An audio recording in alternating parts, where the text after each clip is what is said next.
नमस्कार। तो आज की कथा में हम जानेंगे और समझेंगे कि अ, किस प्रकार से कार्तिक की जो कथा है मनुष्यों के पापों को नष्ट करती है।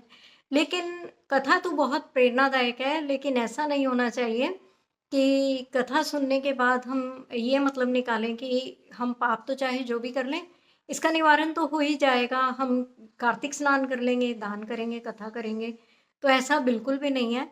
लेकिन कथा बहुत कुछ कहती है, उसके पीछे के जो डीप मैसेज होते हैं ना, वो समझने वाले होते हैं। बहुत से लोग पता है क्या करते हैं कि वो ऐसी-ऐसी कथाओं में रुचि रखते हैं, जैसे कि भई एक इल्ला था, एक इल्ली थी।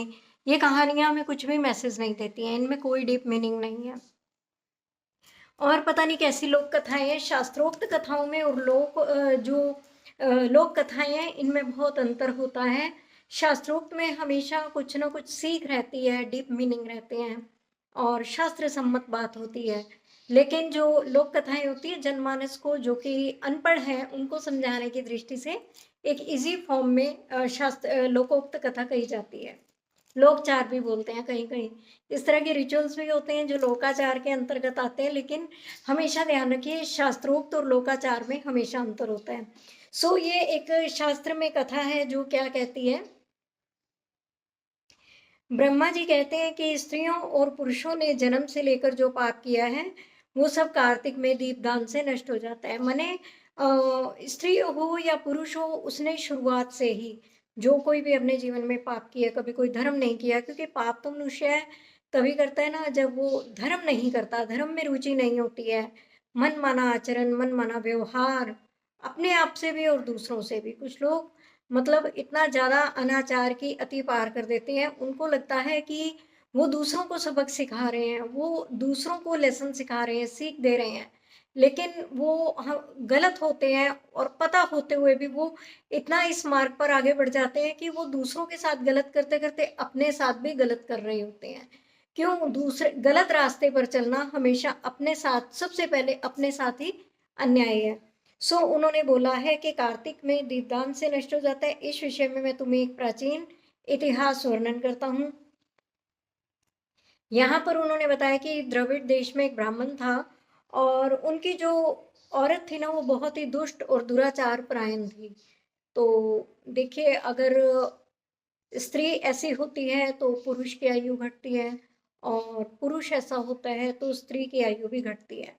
अब ये बात मैंने इस तरीके से भी समझी है कि बहुत सारी रीडिंग्स में जब मैं देखती हूँ तो जैसे किसी हस्बैंड की वाइफ की डेथ हो गई है बहुत अर्ली एज में, या वाइफ की या हस्बैंड की डेथ हो गई है, तो आम तौर पर देखने में आता है कि उन्होंने या तो इस बर्थ में अपने पार्टनर की कदर नहीं की होती है, या किसी और बर्थ में उन्होंने उसकी बिल्कुल भी कदर नहीं की होती है, और वो इस वक़्त जो रो रहे हैं, तड़प रहे हैं पार्टनर की कमी से और उसको याद करके रोते हैं कि वो होती तो कितना अच्छा होता। उसका जब एहसास, किसी चीज़ को खो देने से उसकी कीमत पता लगती है, उसका जब उनको एहसास होता है ना, फिर उनको बहुत ही पछतावा होता है। इस तरीके से मतलब पार्टनर कोई भी हो, अगर 2 में से 1 बिल्कुल गलत है, तो निश्चित ही दूसरे की आयु ज़रूर कम होगी और उसके संसर्ग दोष से पति की आयु क्षीण हो गई और वह मृत्यु को प्राप्त हुआ। तो वो जो ब्राह्मण देवता थे, वो मृत्यु हो गई उनकी। अब उसको, जो ब्राह्मणी थी, उसको कहने रोकने वाला तो कोई था नहीं। उसको पूरी छूट मिल गई और उसने जीवन में वही सब किया जो नहीं करना चाहिए था।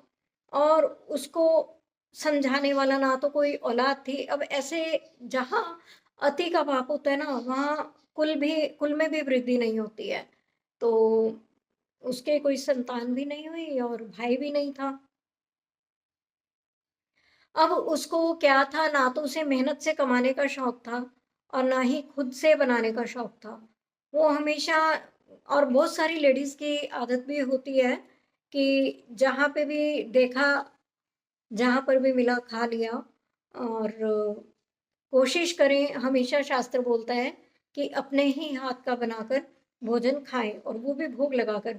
अरे! भोग नहीं लगा सकते हो तो कोई बात नहीं, लेकिन भोजन तो अपनी कमाई का, अपने घर का ही उत्तम होता है। तो वो इस तरह का इधर-उधर का खाना वो खाती रहती थी और हमेशा माँग के लाया हुआ और बासी अन्न खाती थी। देखिए, बासी अन्न तो वैसे ही मलिन होता है, तो बुद्धि भी तो मलिन ही आएगी ना, और शरीर में भी मलिनता आएगी। तो उसने ना तो कभी कोई धर्म कार्य किया था, ना कोई कथा सुनी थी। तो एक बार क्या हुआ कि संयोग से एक ब्राह्मण आए, और उन्होंने जब उसकी रूटीन देखी, दिनचर्या देखी, उसको बहुत उन्होंने लानत भी दी और समझाया भी, डांटा भी, सब कुछ किया कि तू तो एक दिन मर जाएगी, लेकिन जो कर्म कर रही है ना, इससे तेरे को घोर नरक की प्राप्ति होगी। अगर तू अपना मोक्ष चाहती है, तेरे को अपने किए पे लज्जा आती है, तो तू भगवान का नाम ले और कार्तिक मास का स्नान, दीपदान इत्यादि कर और भगवान विष्णु की पूजा कर। अब उन्होंने इतना बुरा डांटा था, इतनी लानत मलानत की थी उसकी, कि उसको वो दिल से लग गई। और जब कार्तिक मास आया तो उसने अ, उनकी प्रसन्नता के लिए, उनकी कृपा की प्राप्ति के लिए वो सारे कार्य किए।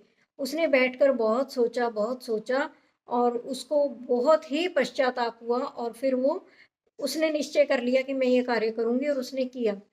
जब उसने ये कार्य किया, पूरा नियम से किया, तो समय अनुसार जब उसकी मृत्यु हुई तो वो स्वर्गलोक को गई। ये कहानी समझाने के लिए है कि अगर अज्ञानतावश अगर जीवन में कुछ हो गया है और उसका आपको प्रायश्चित है, और आप उस पाप से मुक्ति पाना चाहते हैं, तो आप कार्तिक व्रत के नियमों का पालन करें। लेकिन अगर आप ये सोचते हैं कि मैं कुछ भी कर लूँ बाद में, तो ये कर ही लूँगा, तो ऐसा कभी नहीं होगा। यहाँ पर पावर दिखाई गई है कार्तिक के नियमों की, कि किस प्रकार से कार्तिक के नियमों का पालन करने से आप बड़े से बड़े पाप से मुक्त हो जाते हैं। इस प्रकार से इसमें आकाशदीप का भी महत्व बताया गया कि आकाशदीप क्या होता है। आकाशदीप, क्योंकि पहले लाइट्स वगैरह नहीं होती थी उस जमाने में, तो किसी ऊंचाई में लालटेन को टांग दिया जाता था, उसे आकाशदीप कहते थे।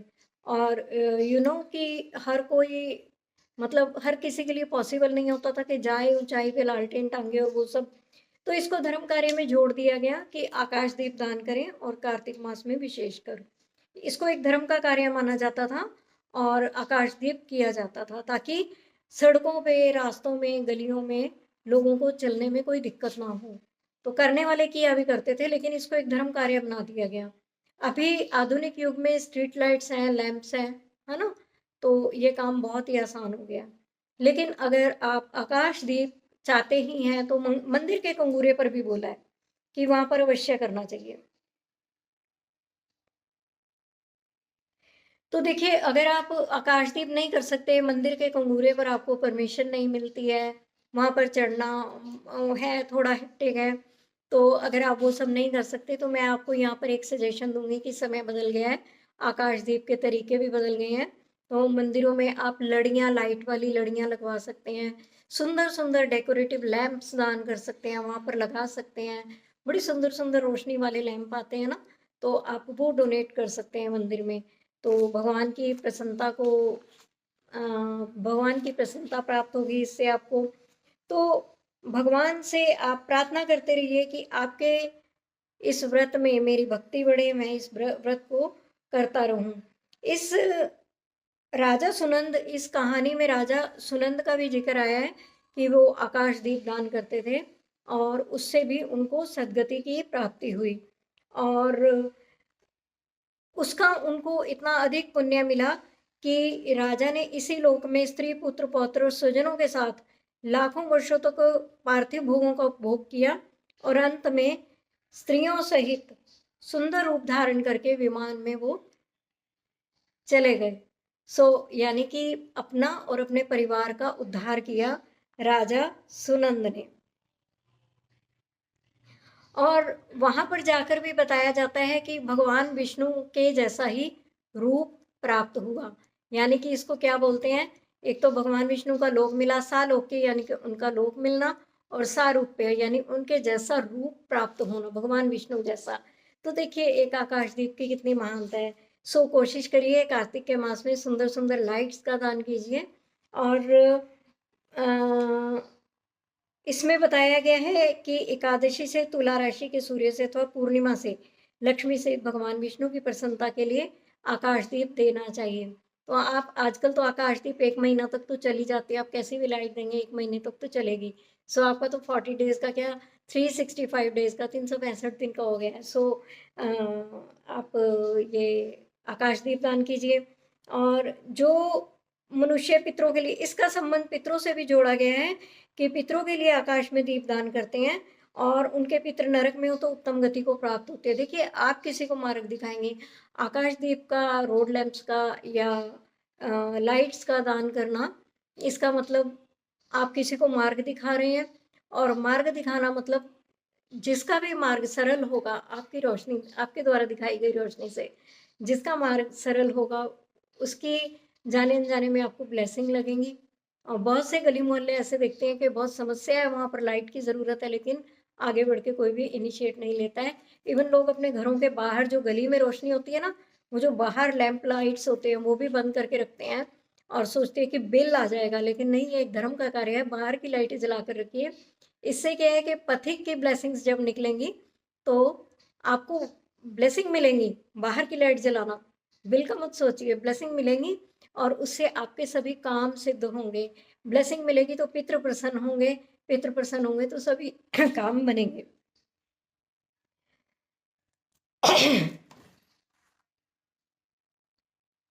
यहाँ पर ये भी लिखा है कि जो ब्राह्मण या अन्य जाति के मंदिर में दीपक जलाता है, तो देखिए ईश्वर के दरबार में सब एक से हैं। यहाँ पर अन्य जाति भी लिखे कि वहाँ पर भी दीप जलाएं, तो वहाँ पर भी रोशनी करके आइए, कोई मनाही नहीं है। ये हमने दीवारें क्यों खड़ी कर ली है कि वो हिंदू है, वो सिख है, वो मुसलमान है, क्यों किया? हमारा शास्त्र तो नहीं बोल रहा ना। अगर हम कार्तिक स्नान कर रहे हैं, यानी हमें इसका फल चाहिए, हम शास्त्र को मानते हैं या मानना चाहते हैं, तो शास्त्र में लिखा क्या है उसे तो पढ़ लीजिए। यहाँ पर तो अन्य जाति भी लिखा है, वहां भी जाइए, वहां पर भी दीप जलाइए, रोशनी कीजिए और उसे सर्वतोन्मुखी लक्ष्मी प्राप्त होती है। चारों तरफ से लक्ष्मी के मार्ग खुलते हैं। आप हर धर्म का आदर कीजिए, हर धर्म से लक्ष्मी ही कृपा करेंगी और आएंगी, ठीक है। सर्वतोमुखी लक्ष्मी प्राप्त होती है, वह विष्णु लोक में प्रतिष्ठित होता है। भगवान विष्णु, देखिए सभी ईश्वर के बच्चे हैं। ये तो जाति पाति वगैरह जो भी थी ना, हमने एक सुविधा के लिए कुछ दुनिया बहुत ज़्यादा बढ़ गई थी, तो एक आइडेंटिफिकेशन के लिए हमने ये धर्म और जाति, और ये समय अनुसार जब ज़रूरत पड़ी तो इनका निर्माण हुआ। अदरवाइज ईश्वर के सभी बच्चे हैं, एक ही पिता के जैसे अनेक बालक होते हैं, तो ये धर्म और जातियाँ वही चीज़ है।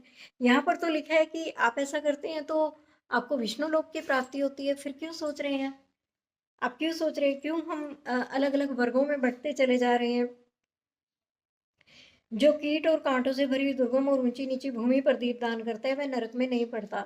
पूर्व काल में राजा धर्मनंदन ने आकाश दीपदान के प्रभाव से श्रेष्ठ विमान पर आरूढ़ हो विष्णु लोक को प्रस्थान किया। और ऐसा भी बोला जाता है कि कार्तिक मास में भगवान विष्णु के आगे कपूर का दीपक जलाना चाहिए, और जो कपूर का दीपक जलाता है वह भगवान का प्रिय होता है और उनके पितरों को भी मुक्ति मिलती है, उनको भी मोक्ष मिलता है। और इस तरह से बहुत सारे लोगों की उदाहरण देकर समझाने की कोशिश की गई है कि आकाश दीप का दान करने से आपको किन किन फलों की प्राप्ति होती है। तो उम्मीद करती हूँ कि आगे से जब आप कार्तिक करेंगे तो आप हर जगह जाकर दीप जलाएंगे, जहाँ पर भी आपको इजी है, कंफर्टेबल है, परमिशन मिलती है, वहाँ पर आप जरूर दीपक जला कर आइए। यानी कि सभी को नमस्कार कीजिए। अभी हम कल बात करेंगे कि कैसे कार्तिक मास में तुलसी के वृक्ष का आरोपण किया जाता है, कैसे सेवा की जाती है, उसके क्या लाभ हैं और उसके पूजन आदि की महिमा।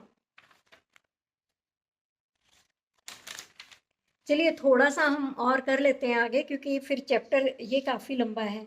तो बताया जाता है कि विष्णु भक्त पुरुष जो है प्रातःकाल स्नान से पवित्र होकर, देखिए बिना नहाए कभी भी तुलसी तोड़ने का अपराध मत कीजिए, ये आप हम सभी जानते हैं।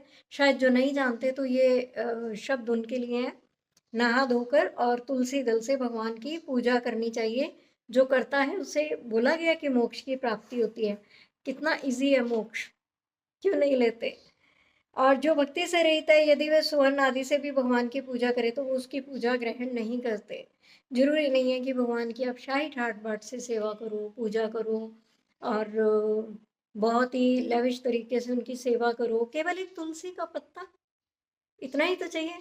और मैं देखती हूँ लोगों के घरों में वो भी रूटीन नहीं है कि तुलसी का पत्ता भी चढ़ा दिया हो भगवान को कभी। कभी-कभी भोग लगता है, अदरवाइज़ तो पानी, और उसमें भी तुलसी होती है और कभी नहीं होती। लोगों के घरों में तुलसी ही नहीं है, लड्डू गोपाल को ले लेकर घूमना, इधर से उधर, उधर से इधर, और ये सब बातें समझ से बाहर है कि क्यों रखते हैं लोग।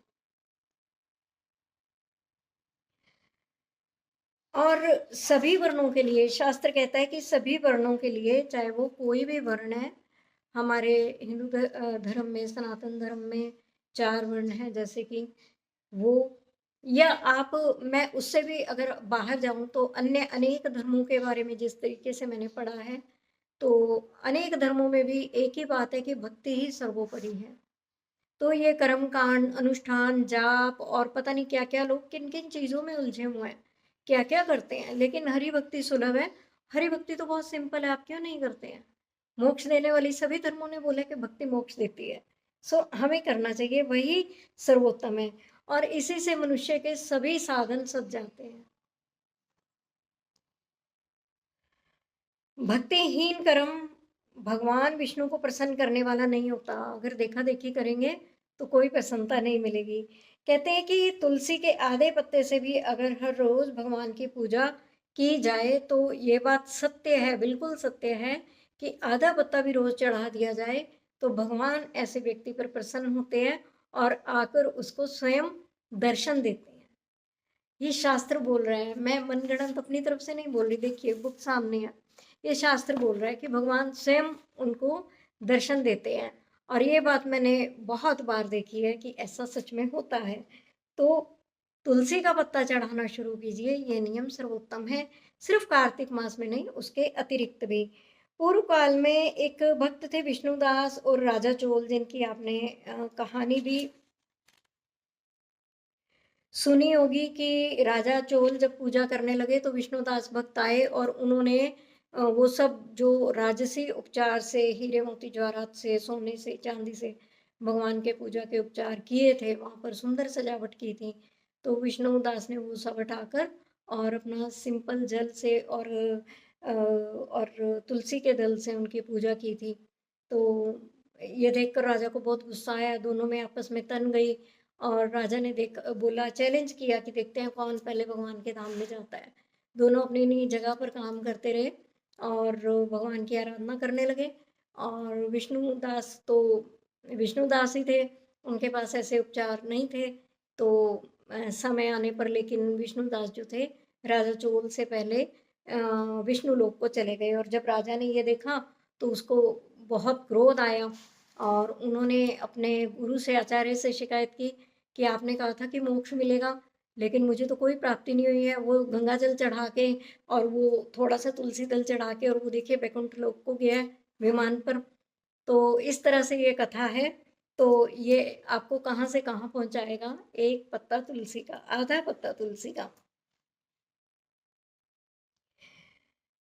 कहते हैं कि जिस घर में जितना ज्यादा तुलसी अपने मूल का विस्तार करती है, यानी जितनी ज्यादा फैलती है और गोल मंडलाकार होती है, एकदम गोल मंडलाकार, तो कहते हैं जितना मूल का विस्तार करती है उतने ही सहस्त्र युगों तक मनुष्य ब्रह्मलोक में प्रतिष्ठित होता है।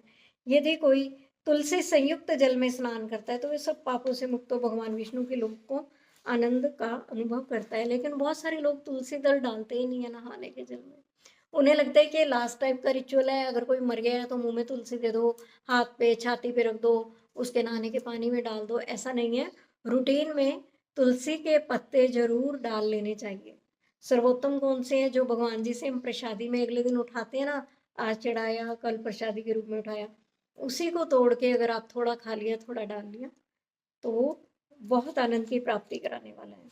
सो जो लगाने के लिए तुलसी का संग्रह करता है और लगाकर तुलसी का वन तैयार कर देता है, वन होना चाहिए घर में, तुलसी का वन होना चाहिए, जहां देखो तुलसी तुलसी तुलसी तुलसी, ताकि कभी कभी जब इच्छा हो ना भगवान का श्रृंगार करना है और भगवान को दिव्य और अलौकिक भेंट देनी है, क्या दें, तुलसी दल से ऊपर तो कुछ है ही नहीं ना। तो उनको तुलसी दल अर्पण कीजिए, और इतने सारे कि कभी 108, कभी 1008 और कभी 1.25 लाख तुलसी दल। इतनी तुलसी घर में होनी चाहिए। जब इतनी चढ़ानी है तो कहाँ से आएगी? लोगों की थोड़ी हम नोच नोच के लाएंगे। तुलसी दल तो इतना वन होना चाहिए कि जब ऐसा मन करे कि आज तो 108 दल चढ़ानी है, 1008, वो सब हमें घर से मिले। ये तुलसी वन है और भगवान को अर्पित करिए, देखिए क्या आनंद की प्राप्ति होती है। सब पाप नष्ट हो जाते हैं और ब्रह्म भाव की प्राप्ति होती है। सो जिसके घर में वैसे भी तुलसी का बगीचा होता है ना, वहां पर कहते हैं कि यमराज के दूत नहीं आते, वो घर जो है तीर्थ के समान हो जाता है। तो कितना इजी है। आज लोग घर घर बोलते हैं अशांति है, लड़ाई झगड़ा है, बरकत नहीं है, ये है वो है, लेकिन उनके घर में एक भी एक भी पौधा तुलसी का नहीं होता है। हजारों रुपयों के डेकोरेटिव प्लांट्स होंगे लेकिन तुलसी नहीं होगी। तो तुलसी लगाइए, वन तैयार कीजिए, सभी आधी से ज्यादा प्रॉब्लम आपकी लाइफ की खत्म हो जाएंगी। तुलसी वन सब पापों को नष्ट करने वाला, पुण्यमय तथा भीष्ट कामनाओं को देने वाला, सभी कामनाएं पूरी होती है तुलसी वन से। जो श्रेष्ठ मानव तुलसी का बगीचा लगाते हैं वे यमराज को नहीं देखते। जो मनुष्य तुलसी का संयुक्त गंध धारण करता है, क्रियमाण पाप उसके स्पर्श, शरीर का स्पर्श भी नहीं करता। तुलसी काष्ठ संयुक्त गंध कौन सी होती है कि जब आप भगवान जी के लिए चंदन वगैरह घिसते हैं ना, उसी के अंदर थोड़ा सा तुलसी की लकड़ी को घिस दिया जाए और उसको तिलक को लगाया जाए, तो कहते हैं कि क्रियमान पाप, यानी कि जाने अनजाने में जो छोटे मोटे पाप होते हैं वो तो लगते ही नहीं है इंसान को। जहाँ तुलसी वन की छाया होती है वहीं पर पितरों की तृप्ति के लिए श्राद्ध करना चाहिए। श्राद्ध के लिए बहुत जरूरी है। कैसे करोगे अगर घर में तुलसी नहीं है? हम्म।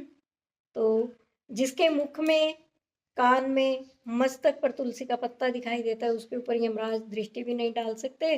फिर उनके दूतों की तो बात ही क्या है।